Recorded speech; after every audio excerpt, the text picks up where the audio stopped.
आपने यहाँ पर प्रोटेस्ट किया है।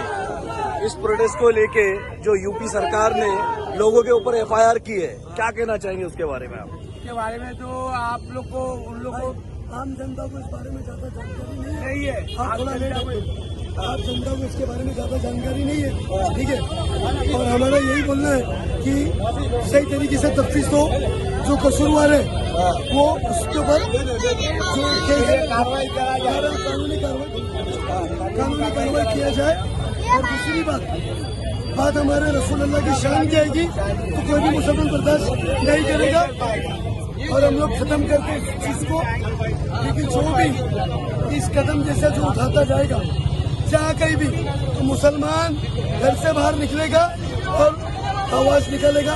लेकिन बात हमारे रसूल अल्लाह की।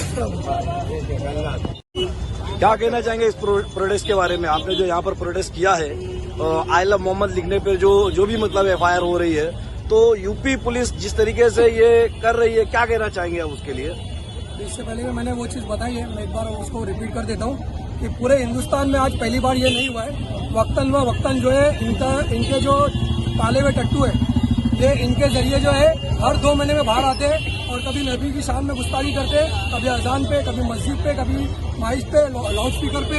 तो इन्होंने एक पैटर्न बना लिया है। लेकिन इनका असल मकसद और असल टारगेट ये है कि मुसलमान भड़काए, मुसलमान को भड़काया जाए, नौजवानों को भड़काया जाए और जेल भरी जाए और ज्यादा से ज्यादा मुसलमान नौजवानों पर केस बनाया जाए और उनको जेल में भरा जाए। तो मेरा एक क्लियर मैसेज है हिंदुस्तान के मुसलमानों से, नौजवानों से, कि हमें प्रोटेस्ट तो करना है, हमारी नाराजगी तो जाहिर करना है, लेकिन संविधान के दायरे में रहते हुए हमको हर प्रोटेस्ट करना है। और जहाँ तक रही इनके प्रोपेगेंडे की बात, तो ये बार बार ये हरकत इसके लिए करते हैं कि हिंदुस्तान का हिंदू और मुसलमान हमेशा साथ आकर इनके हर प्लान को फेल करता है और आगे भी जो है वो हमारे हिंदुस्तान का मुसलमान जो है और हिंदू इसको फेल करता आएगा।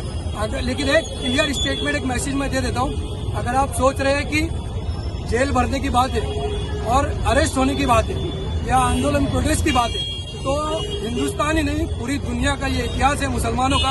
आप उठा के देख लो, मुसलमान ना जेल जाने से डरा है, मुसलमान ना कोई लड़ाई से डरा है, लेकिन मुसलमान अपने नबी सल्लल्लाहु अलैहि वसल्लम के रास्तों पर चलते हुए, उनकी तालीम है ये कि आप जिस देश में रह रहे हो उस देश से दिलो जान से मोहब्बत करो। हमारी ये तालीम बार बार हमको रुका रही है कि देश के जो है बर्बाद होने से रोके। ये तालीम सिर्फ हमको रुका रही है और अगर इसको आप हमारी कमजोरी समझ रहे हो तो ये आपकी बहुत बड़ी गलत फहमी है। तो जिस दिन बात आएगी जेल भरने की, जिस दिन बात आएगी जान देने की, तो उस दिन इतिहास गवाह है कि हम मुसलमान कभी पैर पीछे नहीं लिए। तो ये प्रोटेस्ट आपका कब तक जारी रहेगा? ये प्रोटेस्ट पूरे हिंदुस्तान में हर जगह हो रहा है और ये होता रहेगा। इससे बड़े पैमाने पर होगा अगर मुसलमानों की सुनवाई नहीं हुई तो।